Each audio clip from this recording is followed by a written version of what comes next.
Hello everyone. તો last વિડીયોની અંદર આપણે કક્ષકોની ઉર્જાની ચર્ચા કરી હતી। હવે ત્યાં આગળ તમને પ્રશ્ન જરૂર થયો હશે કે હાઇડ્રોજનની અંદર ઇલેક્ટ્રોનની ઉર્જા એ માત્ર મુખ્ય ક્વોન્ટમાંક પર જ આધાર રાખે છે, પરંતુ બહુ ઇલેક્ટ્રોન પરમાણુની જ્યારે વાત કરીએ તો એમાં ઇલેક્ટ્રોનની ઉર્જા એ n અને સાથે સાથે l પર પણ આધાર રાખે છે, એટલે કે મુખ્ય ક્વોન્ટમાંક ઉપરાંત ગૌણ ક્વોન્ટમાંક પર પણ આધાર રાખે છે। તો આવું કેમ જોવા મળે છે, તો એની ચર્ચા આજે આપણે આ વિડીયોની અંદર કરીશું। અને આ વિડીયો ખૂબ જ અગત્યનો રહેશે, કારણ કે આની અંદર આપણે એક નવા પદ વિશે વાત કરવા જઈ રહ્યા છીએ, અને એ છે અસરકારક કેન્દ્રીય ભાર। આની પણ આપણે આજે ચર્ચા કરીશું, અને આને લગતા કેટલાક MCQ જે હોય છે એને આપણે સોલ્વ કરીશું। હવે જોઈએ આગળ આપણે વાત કરીએ તો કોઈ પણ બે વીજભારિત કણ હોય તો એમના વચ્ચે લાગતું આકર્ષણ એ કુલંબિક બળથી આપણે સમજાવી શકીએ। કોનાથી સમજાવી શકીએ? તો કુલંબિક બળથી। F બરાબર K Q1 Q2/r²। તો જ્યાં F શું છે? કુલંબિક બળ। Q1 અને Q2 એ બે વીજભાર છે, કોઈ બી હોઈ શકે, ધન વીજભાર પણ હોઈ શકે, ઋણ વીજભાર પણ હોઈ શકે, બરાબર। R શું છે? તો આ બે વીજભાર વચ્ચેનું અંતર, Q1 અને Q2 વચ્ચેનું અંતર।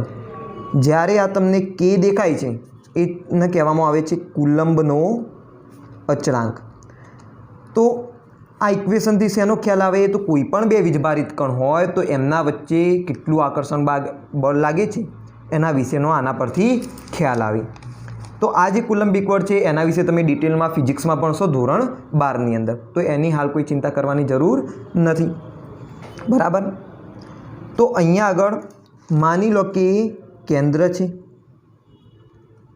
આ પહેલો કોષ, આ બીજો કોષ અને આ ત્રીજો કોષ। ઓકે, આકૃતિ થોડી ખરાબ છે પરંતુ ચલવી દેજો તમે। હવે કેન્દ્રની અંદર પ્રોટોન રહેલા છે। હવે પ્રોટોનનો વીજભાર કેટલો હોય? તો ઇલેક્ટ્રોનને જેટલો જ હોય, એટલે કે E હોય, અને પ્રોટોનની સંખ્યા કેટલી હોય? તો Z જેટલી હોય। તો કુલ વીજભાર કેટલો હશે? ધન વીજભાર ZE જેટલો હશે। કુલ ધન વીજભાર કેટલો હશે? ZE જેટલો હશે। માની લો કે આ ત્રીજા કોષમાં કોઈ એક ઇલેક્ટ્રોન છે, એનો વીજભાર E જેટલો હશે। હવે આમની વચ્ચે શું લાગતું હોય? તો આકર્ષણ બળ લાગતું હોય। તો પછી એ તમે આકર્ષણ બળ કેવી રીતના દર્શાવશો? તો તમે F બરાબર લખશો K ZE × E ભાગ્યા r²। માની લો કે આ અંતર r છે, તો આ તમે બળ અપેક્ષિત કરેલું છે, એટલે કે તમને ખ્યાલ છે કે આટલું બળ લાગવું જોઈએ, અપેક્ષિત બળ છે આ। પરંતુ ખરેખર જોવા જઈએ તો આ ઇલેક્ટ્રોન પર આ કેન્દ્રનું આટલું આકર્ષણ બળ લાગતું નથી। હા, અપેક્ષિત બળ છે F જેટલું। કેટલું છે? F જેટલું। પરંતુ ખરેખર લાગતું બળ એ F કરતાં કંઈક ઓછું હોય છે, F કરતાં ઓછું હોય છે। તો કેમ આવું થયું? તો એનું કારણ છે આ ઇલેક્ટ્રોન અને આ કેન્દ્ર વચ્ચે આ જે કોષો રહેલા છે એ કોષોમાં પણ ઇલેક્ટ્રોન રહેલા છે, અને એ કોષોમાંના ઇલેક્ટ્રોન પર આ કેન્દ્રનું આકર્ષણ બળ લાગતું હોય છે। તો આ જે આંતરિક કોષની અંદર રહેલા ઇલેક્ટ્રોન હતા એ બાહ્ય કોષના ઇલેક્ટ્રોનને કેન્દ્રના ભારથી અવરોધે છે। કેન્દ્રીય ભારનું જે પણ આકર્ષણ બળ લાગે છે એને અવરોધે છે, જેને આપણે શું કહીએ છીએ? તો સ્ક્રીનિંગ અસર કહીએ છીએ। કઈ અસર કહીએ છીએ? સ્ક્રીનિંગ અસર કહીએ છીએ, અથવા તો શિલ્ડિંગ અસર કહીએ છીએ।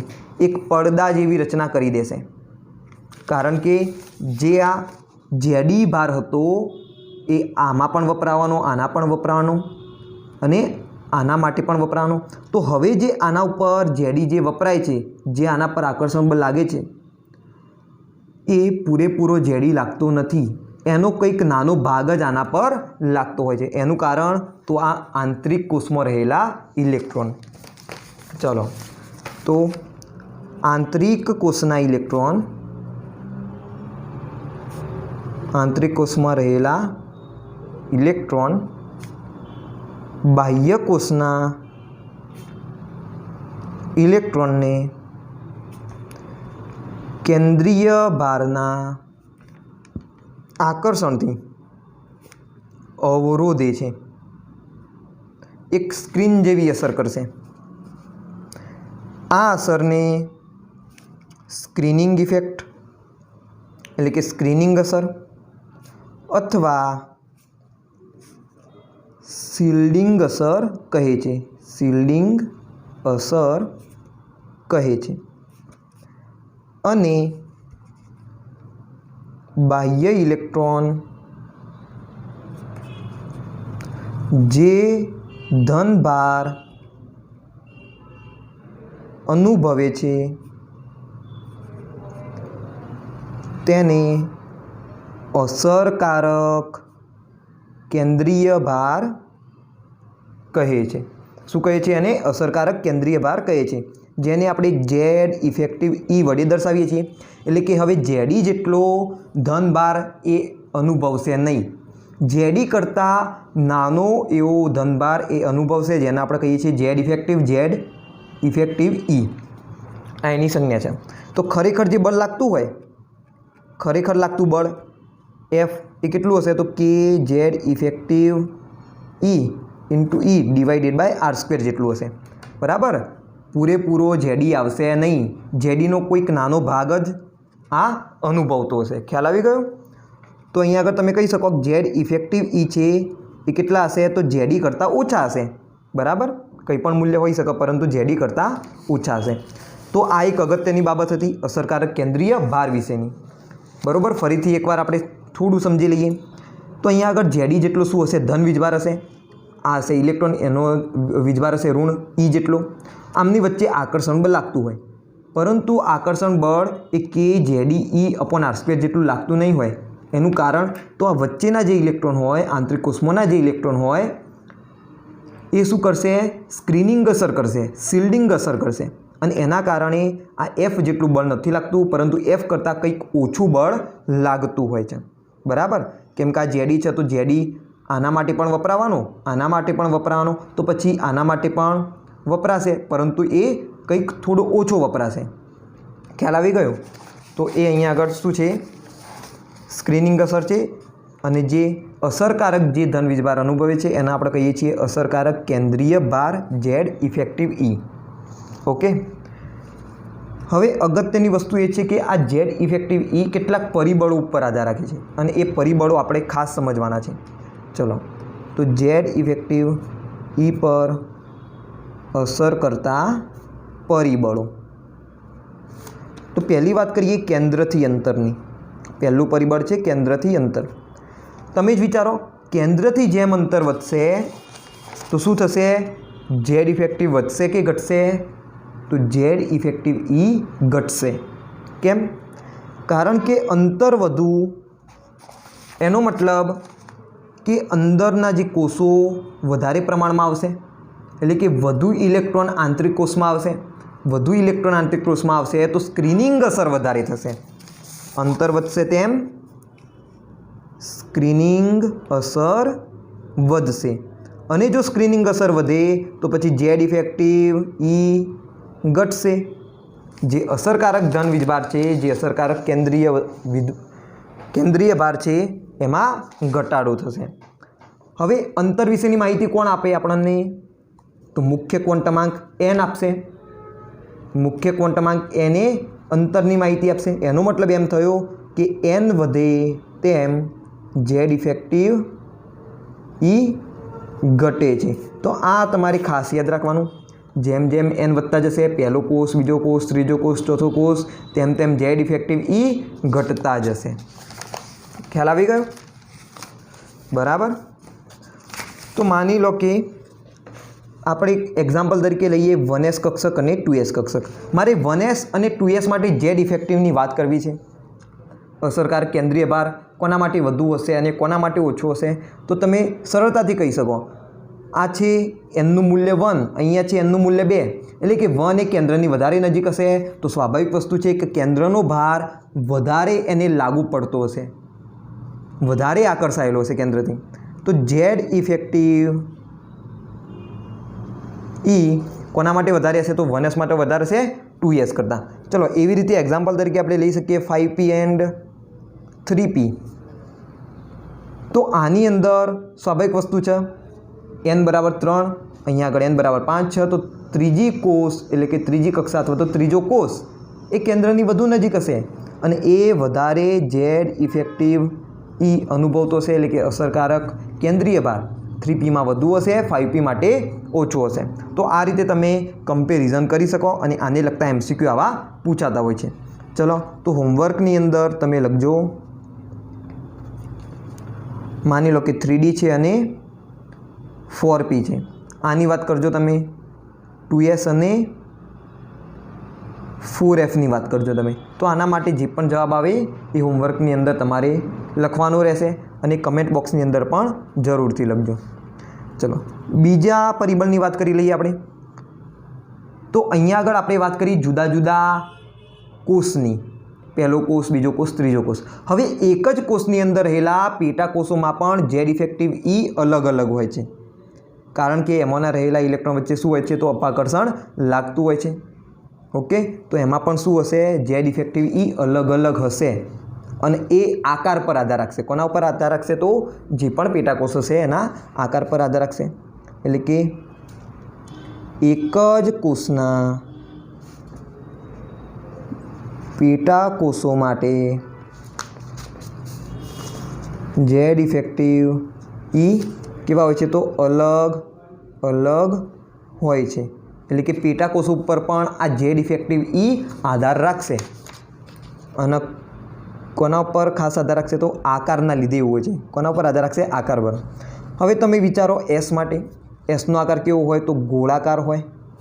पी कक्षकनी जो पी कोषनी जो बात करीए पेटाकोषनी तो पी पेटाकोषनो आकार केवो होय तो डंबेल आकार होय।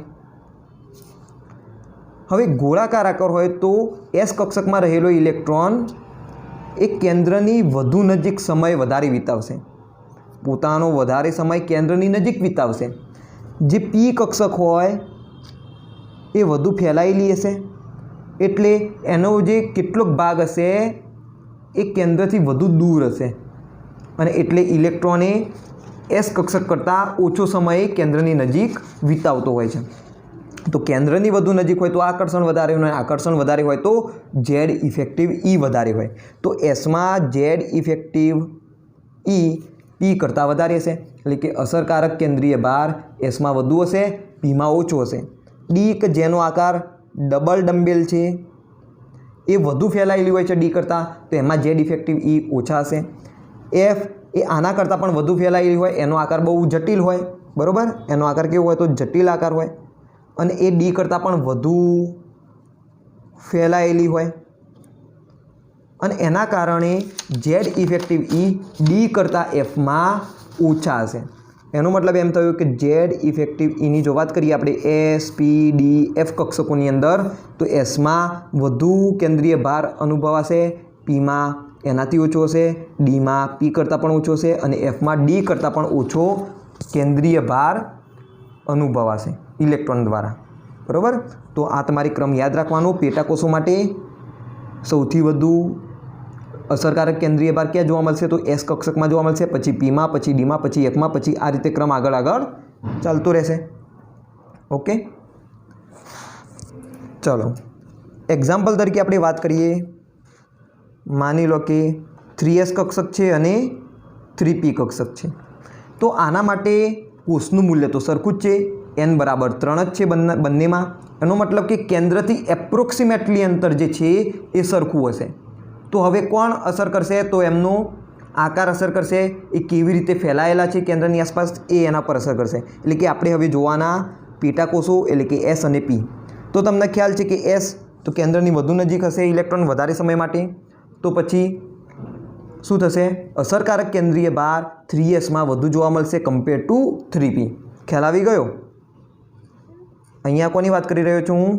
असरकारक केंद्रीय भाરની વાત કરી રહ્યો છું, બરાબર।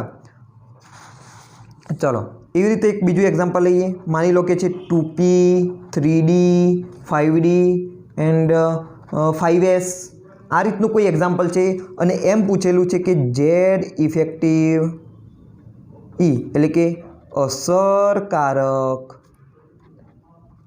કેન્દ્રીય ભારના ચડતા ક્રમમાં ગોઠવો, બરાબર।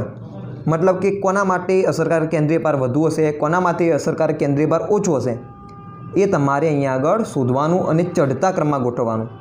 તો તમે જ વિચારો, પહેલાં એનની કમ્પેરિઝન કરવાની, કોની કરવાની? એનની કમ્પેરિઝન કરવાની।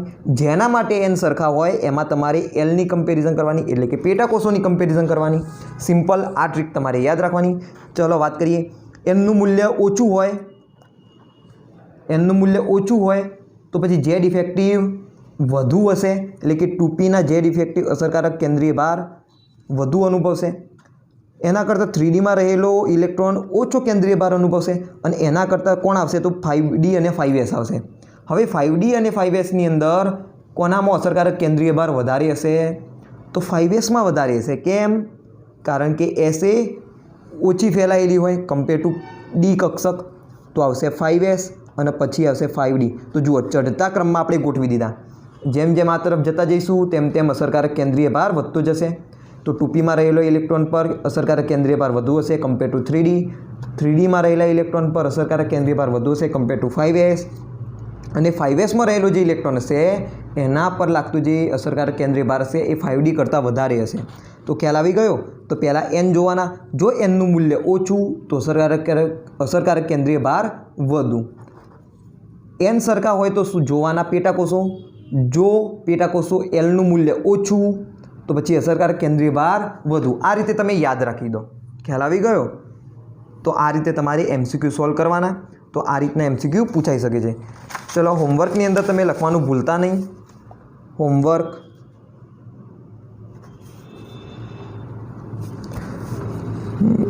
(4S, 3S, 3P and 4F). ચલો, આના માટે તમારે અસરકારક કેન્દ્રીય ભારને આધારે ઉતરતા ક્રમમાં ગોઠવવાનું। એટલે કે પહેલો કોણ આવશે? તો જેના પર અસરકારક કેન્દ્રીય ભાર વધુ લાગતો હશે, પછી જેના પર અસરકારક કેન્દ્રીય ભાર ઓછો હશે, એનાથી ઓછો હશે, એનાથી ઓછો હશે, એ રીતે તમારે ઉતરતા ક્રમમાં ગોઠવણી કરવાની। તો આ તો કોની વાત કરી આપણે? અસરકારક કેન્દ્રીય ભારની વાત કરી। ખ્યાલ આવી ગયો? અને સ્ક્રીનિંગ અસરની વાત કરી હોય તો આનાથી ઉલટું થાય। સ્ક્રીનિંગ અસર વધારે તો અસરકારક કેન્દ્રીય ભાર ઓછો, બરાબર? તો આ પણ યાદ રાખવાનું। સ્ક્રીનિંગ વધુ તો અસરકારક કેન્દ્રીય ભાર ઓછો। તો આ એક નાનકડો વિડીયો હતો જેની અંદર તમે સમજ્યા કે અસરકારક કેન્દ્રીય ભાર શું છે, સ્ક્રીનિંગ અસર શું છે, અને જો કોઈ MCQ પૂછાય એને લગતા તો એને કેવી રીતે સોલ્વ કરવા। હજુ પણ જો કોઈને તકલીફ હોય તો તમે કમેન્ટ બોક્સમાં જણાવી શકો છો। નેક્સ્ટ વિડીયોની અંદર જરૂરથી તેનું આપણે નિરાકરણ કરીશું। તો આ વિડીયોની અંદર માત્ર આટલું જ। હોમવર્ક લખવાનું ભૂલતા નહીં અને કમેન્ટની અંદર તેનો આન્સર જરૂરથી લખજો। હું તેનો આન્સર નેક્સ્ટ વિડીયોની કમેન્ટમાં પિન કરીને તમને જણાવી દઈશ।